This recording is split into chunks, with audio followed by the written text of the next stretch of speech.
friends, welcome to The Point. In this session, we'll be discussing about the preamble of the Constitution. This preamble, it first began in American Constitution and later on it was followed by so many countries including India. The term preamble, it refers to the introduction or a preface to the Constitution. Preamble contains summary of the Constitution. According to N.A. Palkhiwala, who is an eminent jurist and also a constitutional expert, he called preamble as the identity card of the Constitution. The preamble to the Indian Constitution, it is based on objective resolution, which is drafted and moved by Pandit Jawaharlal Nehru, and it was adopted by the Constituent Assembly. The Constitution was amended in the 42nd Constitutional Amendment Act 1976. In this amendment, preamble got three new words called socialist, secular, and integrity. So what is the text of the preamble? Let's discuss about it. The preamble in its present form reads, "We the people of India, having solemnly resolved to constitute India into a sovereign, socialist, secular, democratic republic and to secure to all its citizens justice, social, economic and political, liberty of thought, expression, belief, faith and worship, equality of status and of opportunity, and to promote among them all fraternity, assuring the dignity of the individual and the unity and integrity of the nation. In our Constituent Assembly, this 26th day of November 1949, do hereby adopt, enact and give to ourselves this Constitution." What are the ingredients present in our preamble? The preamble reveals four ingredients, or we can also call it as a components. It is a source of authority, nature of Indian state, objective of the Constitution, and date of adoption of our Constitution. The preamble states that the Constitution derives its authority from the people of India. Nature of Indian state. It declares India to be a sovereign, socialist, secular, democratic and republican polity. Objectives of the Constitution.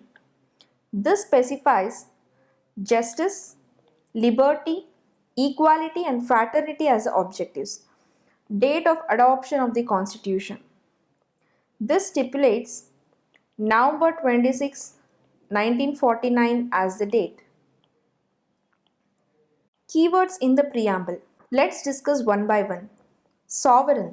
The word sovereign means that India is neither a dependency nor a dominion of any other nation, but it is an independent state.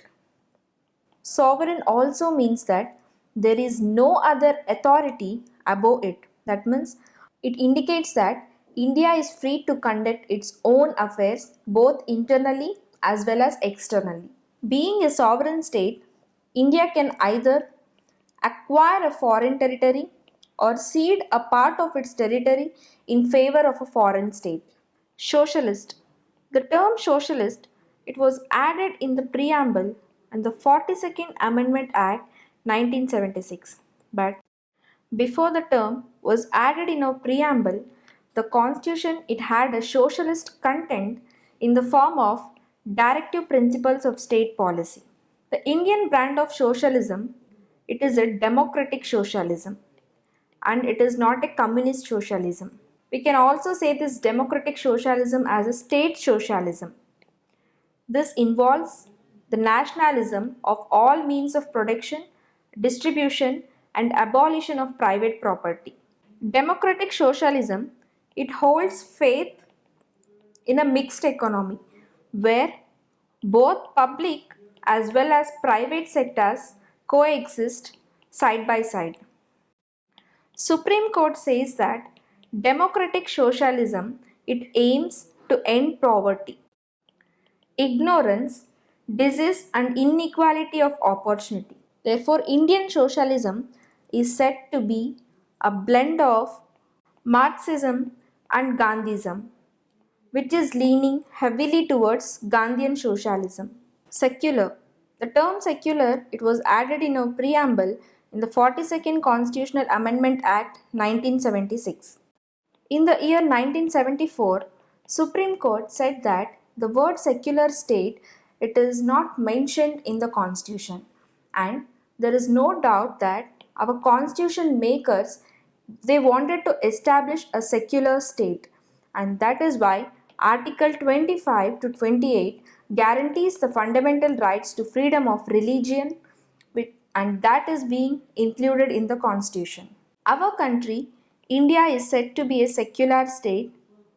Why? Because in spite of so many religions, irrespective of their population strength, all the people have the same status and same support from the government, and no partiality is shown to any religious.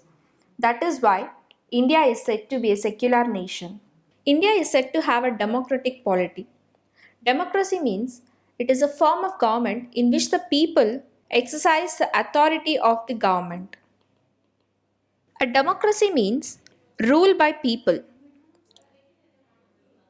The name is used for different forms of government where the people can take part in the decisions that affect the way their community is run. The people elect their own leaders, and these leaders, they take the decisions about the laws, and this is commonly called as representative democracy. Democracy is of two types: direct democracy and indirect democracy.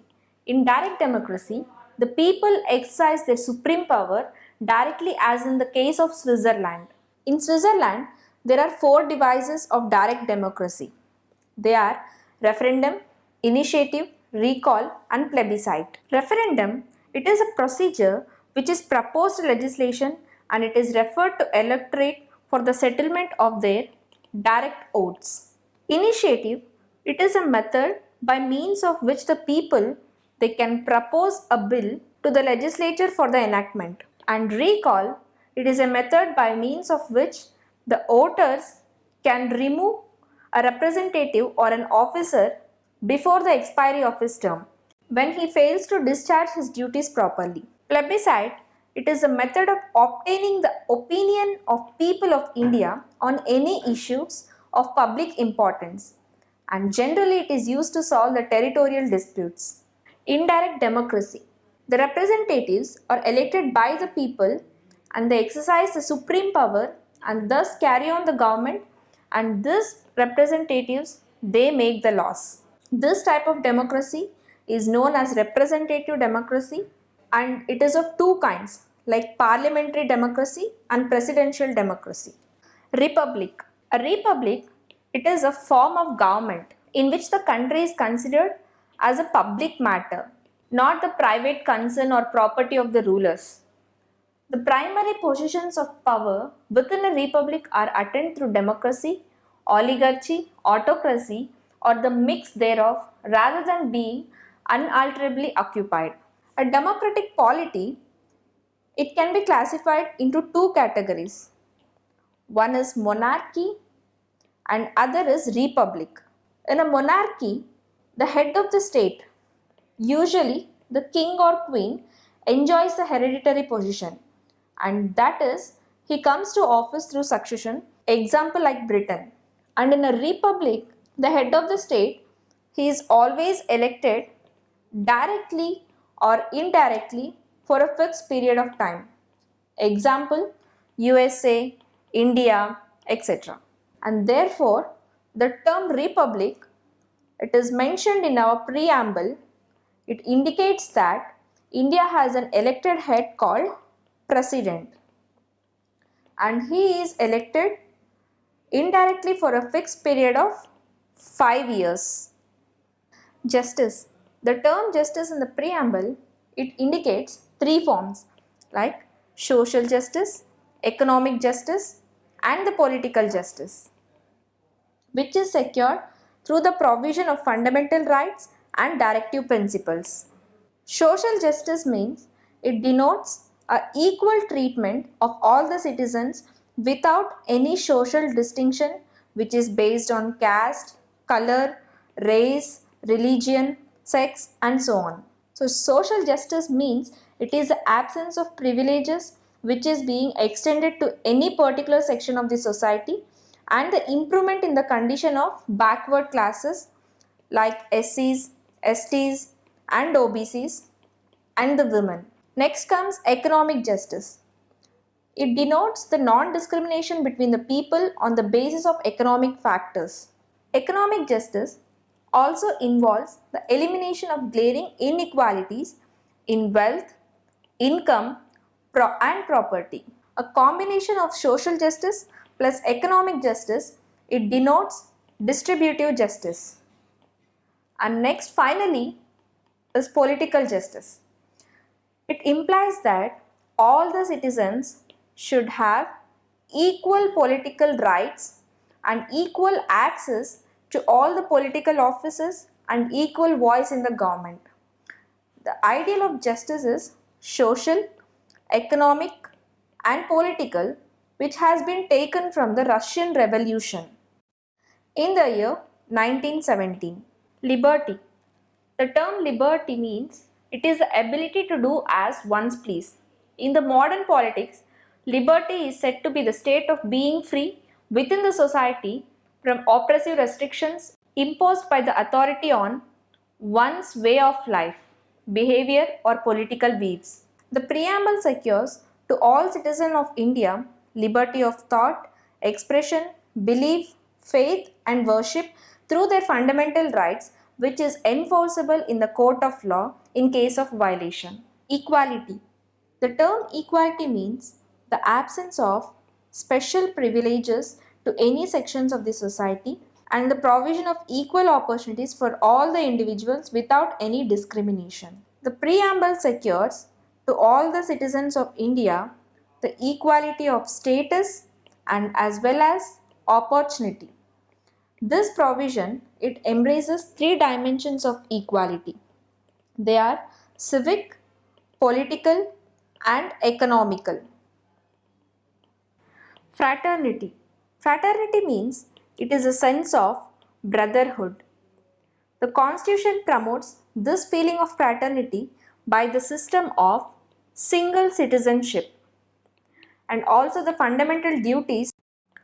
In Article 51A says that it shall be the duty of every citizen of India to promote harmony and the spirit of common brotherhood amongst all the people of India, transcending religious, linguistic, regional or sectional diversities. The preamble declares that fraternity has to assure two things, that is, the dignity of individual and the unity and integrity of the nation. The word integrity, it has been added in the preamble by the 42nd Constitutional Amendment Act 1976. Significance of the preamble.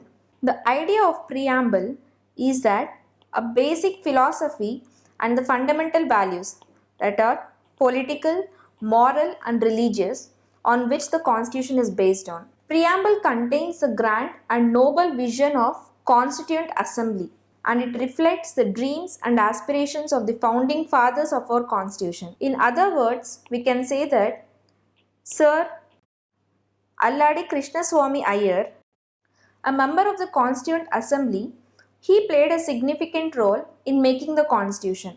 The preamble to our Constitution, it expresses that what he had thought or dreamt so long. And according to K.M. Munshi, a member of the drafting committee of the Constituent Assembly, he says that the preamble is horoscope of a sovereign democratic republic. And Pandit Thakur Das Bhargava, another member of Constituent Assembly, he summed up the importance of preamble like the preamble is the most precious part of the Constitution and it is the soul of the Constitution. Preamble is a key to the Constitution.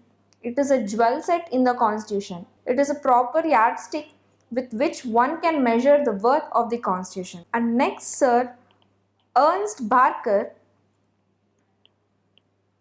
a distinguished English political scientist, he paid a glowing tribute to the political wisdom of authors of the preamble. He described the preamble as a keynote to the Constitution.